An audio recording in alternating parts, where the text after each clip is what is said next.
செய். தேகத்தில் அலைந்திடும் திமிர் கொண்ட அரக்கனை தியானத்தால் தியானத்தால் துவம்சம் செய். நீ தியானத்தால் தியானத்தால் துவம்சம் செய். இந்த ஆத்மஸ்வரூபம் தன்னை வெளிப்படுத்திக் கொள்ளுகின்ற பொழுது முக்குணங்களால் அது உருவாக்கப்படுகிறது. அந்த முக்குணங்களும் தமோ குணமாக, ரஜோ குணமாக, சாத்வீக குணம் என்ற 3 குணங்களால் அது வெளிப்படுகிறது. அந்த குணங்களில் இருந்து வெளிப்படுகிற பொழுதுதான் பஞ்சபூதங்களோடும் நவக்கோள்களோடும் நட்சத்திரங்களினுடைய அலைகளோடும் ஒன்றுபட்டு நாம் பிறக்கின்ற பொழுது இந்த பதிவுகளும் தாய் தந்தையினுடைய பதிவுகளும் அதில் சேர்ந்து விடுகிறது.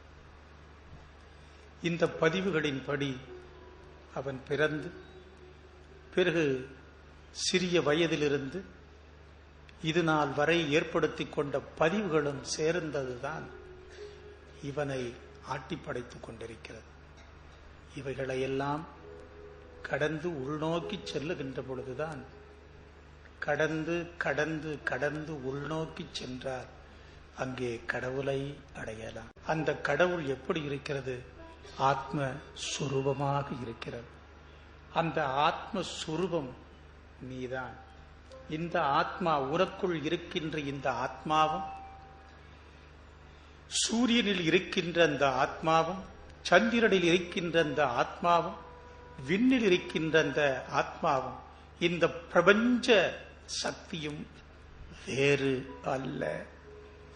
எந்த ஆற்றல் இந்த பிரபஞ்சத்தின் காரணமாக இருக்கிறதோ அதே சக்திதான் உனக்குள்ளும் இருக்கிறது.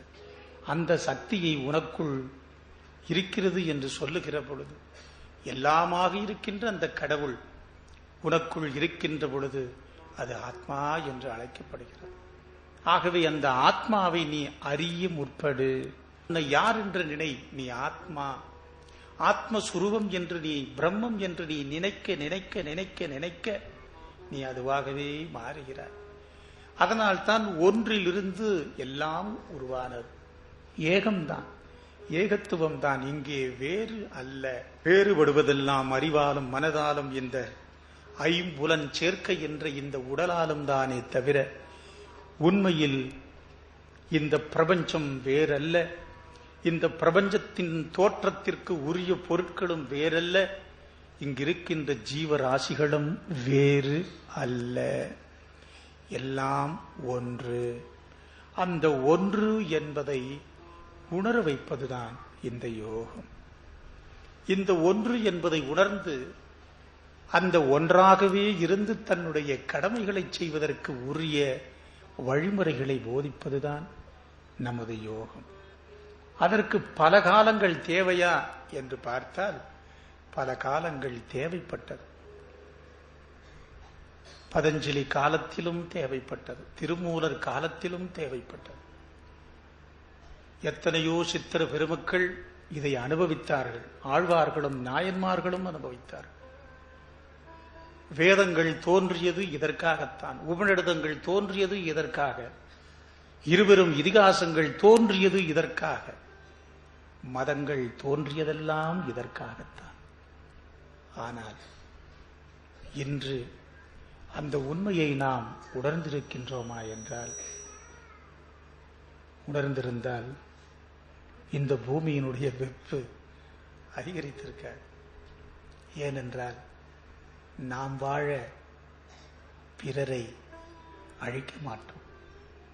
நாமும் வாழ்ந்து எல்லோரையும் வாழச் செய்கின்ற ஒரு அற்புதமான எண்ணத்திலே நாம் வாழ்வோம். அந்த உண்மை நிலையை உணர்கின்ற பொழுதுதான் உண்மையான அன்பே தோன்றுகிறது. எல்லையற்ற அன்பு அங்கே தோன்றுகிறது. அப்பொழுதுதான் உண்மையான கருணை மனித குலத்தின் மீது ஏற்படுகிறது. மனிதா, உன்னை நீ உணர்ந்து கொண்டால் நீ எல்லையற்ற ஆற்றலை பெற்றிருக்கின்றாய் என்பதை உணர்வாய். எல்லையற்ற அன்புடையவன் நீ, எல்லையற்ற ஆற்றல் பெற்றவன் நீ, எல்லையற்ற அறிவு பெற்றவன் நீ, எல்லையற்ற ஆனந்தமானவன் நீ, எல்லையற்ற அமைதியானவன் நீ. இத்தனை நற்பண்புகளையும் பெற்ற தெய்வீகமானவன் நீ. அந்த தெய்வீகத்தை உணர்ந்து எல்லோரும் தெய்வீகமாக வாழ்வதற்கு உரிய அற்புதமான ஒரு வேள்வியை இயற்றி அதன் மூலம் எல்லோரும் வாழ வேண்டும். ஒவ்வொருவரும் இந்த நிலையை உணர்வதற்கு உரிய பல்வேறு பயிற்சிகளை இந்த ஆலயம் ஏற்படுத்த இருக்கின்றது.